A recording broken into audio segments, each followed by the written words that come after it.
If only you hadn't looked back. Though it was autumn, the day had seemed long and the brief walk toward home short. As the sunlight began to fade, you and your two friends left the playground behind and trudged reluctantly home, knowing that you would be forced to pick up the games and conversations the next day.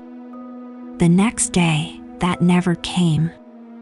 If only you hadn't looked back. But you had.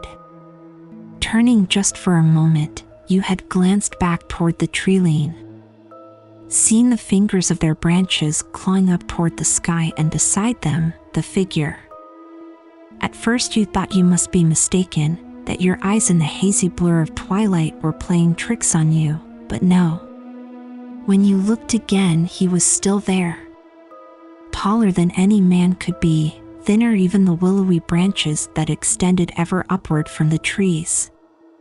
He loomed in the distance, like the shadow of some horrible dark truth, and you knew instantly that you had to look away, that if you didn't tear your eyes from that blank, featureless face, then soon the blank would wash over you, become you, and you would walk slowly but surely, as if pulled by some magnetic force toward him though you feared him, though you were scared of his unnatural height, the aching blank whiteness of his face, the arms that seemed to stretch towards you, and the slithering tentacles behind. You turned, screwing up your eyes, willing yourself not to look, not to see, not to give in and go to him. You screamed to the others, telling them the same, telling them not to look. But as you open your eyes, you realize they had already looked. They were already gone. Possibly the most famous creepypasta character of all time, and certainly the one that has crossed most frequently into mainstream media, the Slenderman, also known as Slenderman, is a character born of a variety of earlier influences, but which itself represents an evolution in the uses and development of folklore. Violent real-life events linked to the Slenderman character increased its infamy and even led to a moral panic based around the possible negative influences and danger that the fictional character posed to children. Slenderman appearance. Though adaptation and modification by various authors means that Slenderman's appearance can vary somewhat depending upon the source, the most common features remain the same. The character is usually depicted as an abnormally tall humanoid, usually wearing a dark suit and tie. Slenderman's face is almost always completely featureless and often either white or a pale gray, though in some depictions this blank face does feature an animalistic mouth. Slenderman is often said to be able to extend or stretch his limbs, particularly his arms, at will, and either has tentacles protruding, just visible from his back, or has tentacle-like appendages in place of his arms. The character commonly inhabits liminal spaces, such as the entrance to woods and forest or areas of abandoned ground on the outskirts of more populated areas. Whilst there are a wide variety of Slenderman stories out there, much of the character's effectiveness comes from the fact that there is no single definitive version, the initial posts that introduced the character being only fragmentary quotes linked to an image rather than an actual short story or complete narrative. Much like his appearance, however, though the details alter, some elements seem to remain as constants, such as the character appearing by woods or forests, enticing children away from their parents and friends, never to be seen again. Another common trope that the Slenderman exerts an influence upon the victims, making them the perpetrators of crimes or violent actions. The character has also been said to cause illness, particularly a cough known as slender sickness, and to induce those who encounter him to suicide. These latter features, namely incitement to violence or suicide, became more prevalent and commonly associated with the character in a case of art imitating life after real-life violent events or cases of attempted suicide were linked to the character. Origins. Despite some media outlets adding to the aura of the Slenderman mythos by claiming that the figure's origins are unclear, in fact the character's origin is easily traceable. Slenderman in his original form was created by Eric Knudson under the alias Victor Surge. Knudson was responding to a call on Something Awful for posters to contribute digitally altered photographs that would then serve as the basis for new mythologies or stories. Knudson's effort, posted on June 10, 2009, showed groups of teenagers and children with the now familiar figure of Slenderman standing in the background. At first glance, the images seem normal, but the figure's anomalous size and featureless face, once noticed, give the pictures an eerie and unsettling feeling. Alongside the images, Knudson provided small snippets of out-of-context text purported to be witness accounts that give hints about the scenes depicted and their relation to the anomalous figure of the Slender Man. By attaching short snippets of text with his images, Knudson transformed the lone image into the first Slenderman story, albeit in a non-linear and fragmentary form. Following this initial appearance, the Slenderman character was then picked up by other users, who either fit him into their own narratives or wrote short accounts of alleged encounters with the character, sculpting as they did some of the features recognized today. With each new detail and new account, posters helped in building a mythos around the character that, because of its viral scope and myriad of conflicting details and accounts, did not retain a canon version, and this process happened fast. The day after Knudson's post, a user named LeechCode5 posted a photo with a backstory featuring Slenderman. By June 14, a user named Trenchmall had used Slenderman in his own story. A user known as ThorowUp posted a story about a figure in Germany who stalked children on the edge of the forest, providing an invented historical reference point for the character. On June 20th of the same year, Slenderman became the subject of a YouTube video series based upon an earlier Something Awful post by user Troy Wagner. The series, which alleged to detail interaction equals S or discoveries about the Slenderman made whilst working on a film project named Marble Hornets. This series of videos with support by a Twitter feed and a second YouTube channel allowed the character to move from being a text, image and form-based phenomenon to being an ARG, with the character now being referred to, discussed and modified across a number of different platforms and modalities by an ever-growing number of contributors. After waking up with a jolt, the girl laid in bed a few seconds longer. Reaching over to switch on her bedside lamp, she tried to remember exactly what had stolen her sweet slumber away. When she couldn't, the brunette swung her legs over the side of the bed and heaved herself up.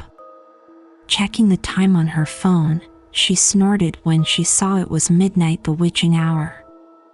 Knowing that sleep would only evade her, she left her bedroom for the kitchen, a good cup of coffee on her mind. As she passed by her front door, a chill spread like liquid fire down her spine. It's only winter, she told herself, focusing again on the coffee plan. Measuring out scoops, water, and preparing her cup kept her occupied, but as the dark liquid boiled, she had nothing left to keep her mind from wandering off. The chill returned and she couldn't help but glance behind her to the front door. It stood there innocently enough, just like always. The deadbolt was still in place and she could see nothing amiss with it. Turning back to her coffee, she did her best to forget about the feeling. With her cup in hand, she started back towards her bedroom.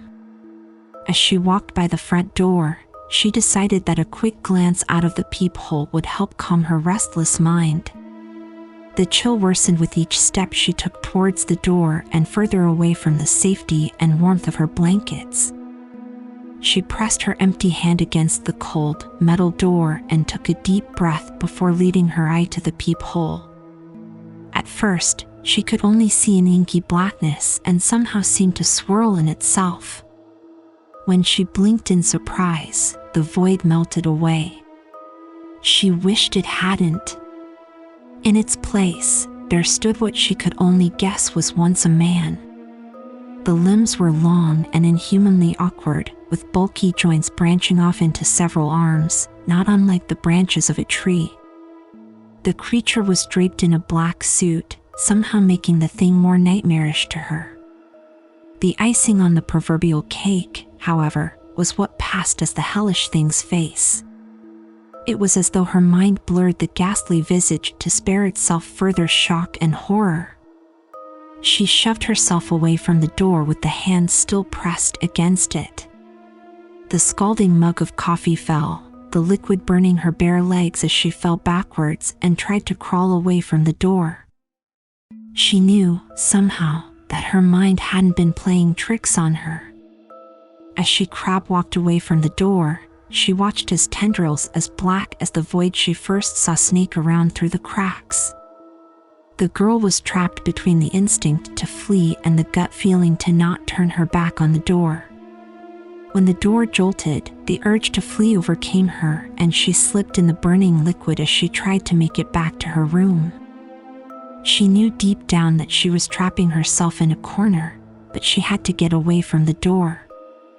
The girl was halfway down the hallway when she heard the previously locked door creak open. She screamed and slipped into a wall, cracking her chin on it and stunning her. After that, there was only blackness. ********** Nicole, a warm, male voice snapped the woman out of her trance. As she turned around, she was met by one of her sister's doctors. She nodded, not sure if she should say anything, or even if she could find her voice if she did have something to say. That morning, she had gotten an urgent phone call from the hospital, saying that her sister, Lindsay, was there. Before they had even let her see her, the doctors had pulled her off to the side and insisted that they talk to her about what might have happened. Phrases like self-inflicted and assault had been thrown around and Nicole felt her mind reel. She still hadn't fully understood what they had been saying until she saw Lindsay with her own eyes. Her little sister had a bandage wrapped around her head, covering both of her ears as well as her eyes. They said it was to keep her now deadened eyes from drying out and to try to keep infection out of the wounds Lindsay had made to her ears. The doctors had guessed that either she or someone else had jammed a pencil into them to keep her off balance or to deafen herself against something. There was the mix of first and second degree burns on her hands, legs, and feet, from what was assumed to be the coffee her neighbors found slipped all over the entry to her apartment. As Nicole walked into her sister's hospital room the first time, she thought she had spied the silhouette of a man in the window. That, she knew, was impossible. Her sister's room was on the 3rd story of the hospital. Credit, anonymous. Much of the fascination with Slenderman is rooted in the overall aura of mystery that he is wrapped in. Despite the fact that it is rumored he kills children almost exclusively, it is difficult to say whether or not his only objective is slaughter. Oftentimes it is either reported or recorded that he can be found in sections of woods, and these generally tend to be suburban. He also has been reported seen with large groups of children, as many photographs portray. It is commonly thought that he resides in woods and forests and preys on children. He seems unconcerned with being exposed in the daylight or captured in photos. It is often thought as well that he enjoys stalking people who become overly paranoid about his existence, purposefully giving them glimpses of himself in order to further frighten them. For this reason, it seems like Slenderman very much enjoys psychologically torturing his victims. He also often appears to float or drift around rather than walk, which suggests the possibility of him being an ethereal being rather than a creature or a man. This would also explain why he is able to remain mobile in spite of his poorly proportioned body. Even though Slenderman was fabricated on something awful forms, or was he? Some people have already claimed sightings. He is seen mostly at night peering into open windows and walks out in front of lone motorists on secluded roads. His main intentions appear to be kidnapping children, as when he is seen near them in photographs, they usually disappear shortly afterward. The Slenderman has also inspired many stories such as those of marble hornets. In the end, though, his purpose remains unknown. An interesting take on Slenderman by a Pasta member who is relying on the Marble Hornets series for evidence/facts. There has been a big misconception about my pal the Slenderman due to the appearance of this article. He does not have hair or a face. Everything else is correct. There is also some questioning as to whether or not there is more than one. I find that unlikely. It's most likely Slendy fucking with your head in order to make you think that there is more than one, which he has been known to do. As of now, Slendy has 3 or 4 known accomplices. These are Hoodie, Masky, the Rake, and possibly the Observer. Not much is known yet because the next episode of the Noah Maxwell ARG has not yet been released. In the Marble Hornets ARG, Hoodie and Masky are possibly his followers. In the Everyman Hybrids ARG, the Rake seems to be working with him, but we aren't really sure if that is true or not. Slenderman historical references. Brazilian cave paintings. The earliest argued reference to the legend is within the cave paintings found in the Serra de Capivara National Park in the northeast of Brazil, which are believed to date from as far back as 900 BC. These paintings show a strangely elongated character leading a child by the hand, but make no reference to the extra appendages. Egyptian hieroglyphs. The next known possible reference to the Slenderman comes from around 3100 BC in Lower Egypt, with references to the Thief of the Gods or the Thief of Kuk becoming commonplace during the reign of Pharaoh Wasner. Hieroglyphic carvings representing the thief were found in the pharaoh's tomb, who was rumored to have had some kind of encounter with the entity. The carvings resemble a strange figure with multiple upper limbs, one that has never been found in any other hieroglyph language. German woodcuts. Renowned German woodcutter Hans Freckenberg created at least 2 woodcuts featuring a character he described as Der Ritter, the Knight, during the mid-16th century that were discovered in Hallsberg Castle in 1883. Whilst Freckenberg was well known for his realistic depiction of human anatomy, something that was unusual among woodcuts of the time, these pictures featured a skeletal, multi-limbed character. Historians are unsure of the exact symbolic nature of the character, with some claiming that it is a personification of the religious wars that raged in Europe at the time, while others say it represents the mysterious plagues that have been believed to be the reason for the mysterious abandoning of the Hastelberg Castle and the nearby village in 1543. However, many insist that Freckenberg was attempting to represent Der Grossmann, the tall man. According to legend, he was a fairy who lived in the Black Forest. Bad children who crept into the woods at night would be relentlessly chased by Der Grossmann, who wouldn't leave them be until he either caught them or they were forced to tell their parents of their wrongdoing. Even then, there is a chilling account from an old journal, dating from about 1702. My child, my Lars, he is gone. Taken from his bed. The only thing that we found was a scrap of black clothing. It feels like cotton, but it is softer, thicker. Lars came into my bedroom yesterday, screaming at the top of his lungs that the angel is outside. I asked him what he was talking about, and he told me some nonsense fairy story about Der Grossmann. He said he went into the groves by our village and found one of my cows dead, hanging from a tree. I thought nothing of it at first, but now, he is gone. We must find Lars, and my family must leave before we are killed. I am sorry, my son. I should have listened. May God forgive me. Romanian mythology. There is also a Romanian fairy tale which tells the legend of the tall man, featuring this description which may have taken to refer to the slender man. The tall man stood in a clearing, dressed as a nobleman, all in black.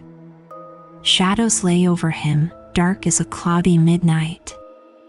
He had many arms, all long and boneless as snakes, all sharp as swords, and they writhed like worms on nails. He did not speak, but made his intentions known. In the fairy tale, the tall man causes a mother to kill her husband and child before he slid from a fireplace and clenched her in his burning embrace. English mythology. There is also an English myth referring to the tree man, who is said to have a slim body with appendages that looks like tree branches. He is only known to be seen in the woods and was used as a story that parents told their children to thwart bad behavior. There have been quite a few disappearances of children that have been said to be linked to the tree man. Folklore and faceless fiends.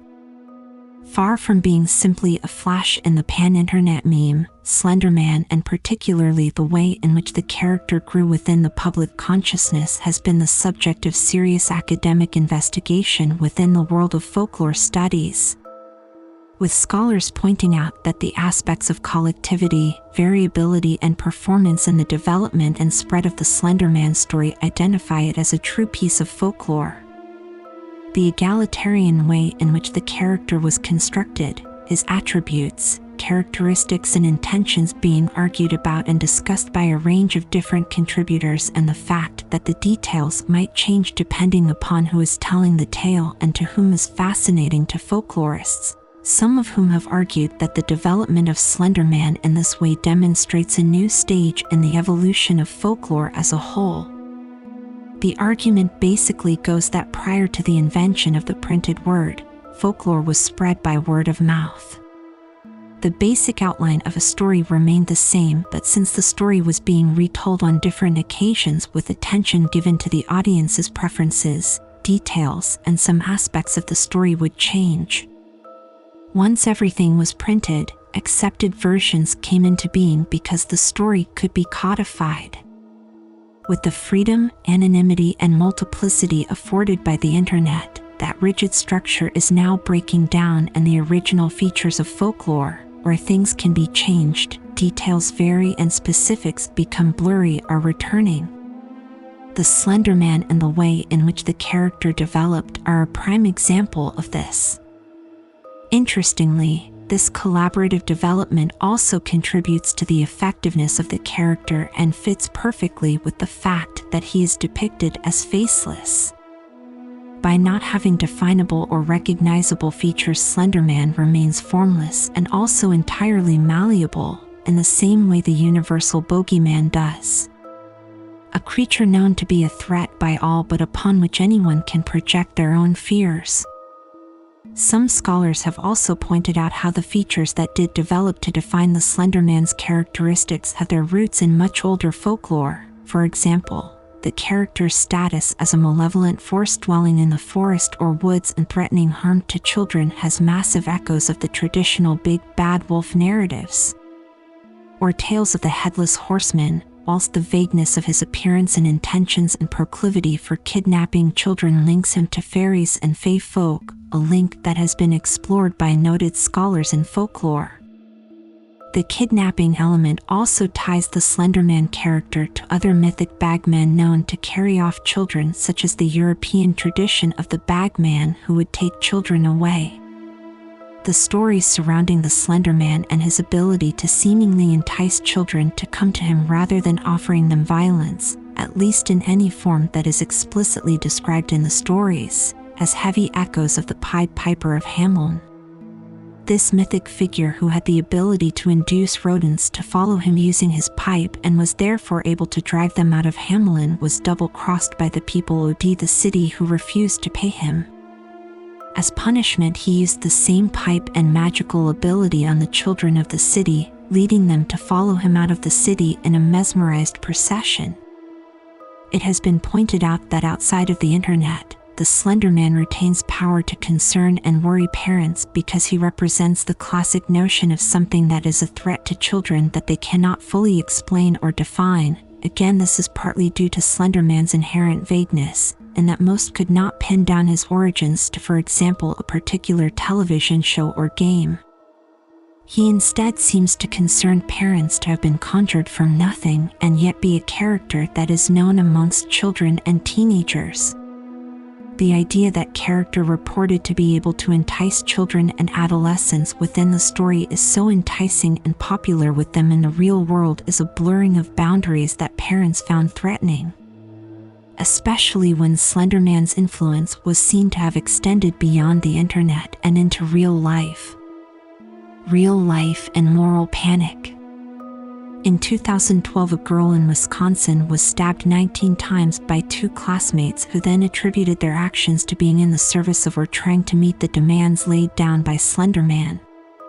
Whilst one of the perpetrators also claimed to have spoken to Ninja Turtles and characters from the Harry Potter series, it was the reference to the ominous-sounding Slenderman that caught the public's imagination. Particularly as this was something that the more tech-savvy younger generation seemed to be aware of and which their parents were in the dark about, with the police chief of the area where the stabbings occurred adding to the sense of trepidation by commenting that the internet is full of dark and wicked things. Following the incident, a moral panic arose in the United States with parents and teachers voicing their concern about the possible negative influence of the Slenderman. These concerns were further driven into a frenzy by incidents in 2014 and 2015 which were linked to the Slenderman mythology. In the 2014 incident, a young girl was alleged to have set fire to her home in Florida with her mother and sibling inside, with media reports later pointing out that amongst other things, notably Soul Eater by Atsusuhi Okubo, the girl had been reading stories of the Slenderman. In the 2015 incident, a spate of attempted suicides amongst young people on the Pine Ridge Indian Reservation was linked back to the character who was cited as being an influence. The involvement of supernatural forces in the suicide epidemic was underlined when a high-ranking official from Oglala Sioux tribe mentioned belief in a suicide spirit. Conversely, it is interesting to note that as the Slenderman entered the mainstream media and became linked to these real-life incidents, the character's popularity online showed significant signs of waning with a massive dip in popularity and related output. It is also significant that it was in the wake of these real-life incidents that depictions of Slenderman as a benevolent or protecting figure first began to emerge. Influences. The fact that the Slenderman character and mythology was constructed by a disparate collection of creators over an extended period of time means that pinning down individual influences that may have contributed to the character's construction can be difficult. However, it is possible to trace some figures, tropes, and characteristics that almost undoubtedly helped shape the figure of the Slenderman.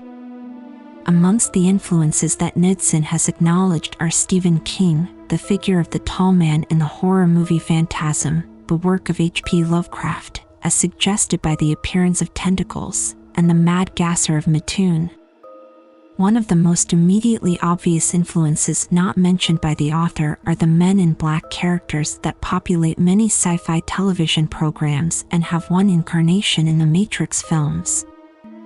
Usually these figures are thought to represent some shadowy government agency rather than being cryptids or malevolent entities in their own rights, but the dark suit is definitely reminiscent. A spin-off of this theme and another possible influence are the characters of the gentlemen from the Buffy the Vampire Slayer episode Hush, who, though they do sport facial features, unlike the Slenderman, are malevolent beings with pale skin, bald heads, and dark suits who bear striking resemblances to the depictions of the Slenderman. Other suggested influences upon the character's later development are Jack Skellington from The Nightmare Before Christmas, who again sports a bald, pale head, though admittedly not featureless, is himself incredibly thin and wears a dark suit. Finally, one of the most compelling possible influences is the DC Comics character of the Question. This character, as well as wearing a suit, has an entirely featureless face and bears an uncanny resemblance to many of the Slenderman depictions seen in fan art. whilst the existence of this character and the striking similarity in appearance does not necessarily mean that it was a direct influence upon the image of Slenderman or was even known to the character's creator, it is interesting that Knudson originally posted as Victor Surge, whilst in the DC Comics the Question's secret identity is Victor Sage.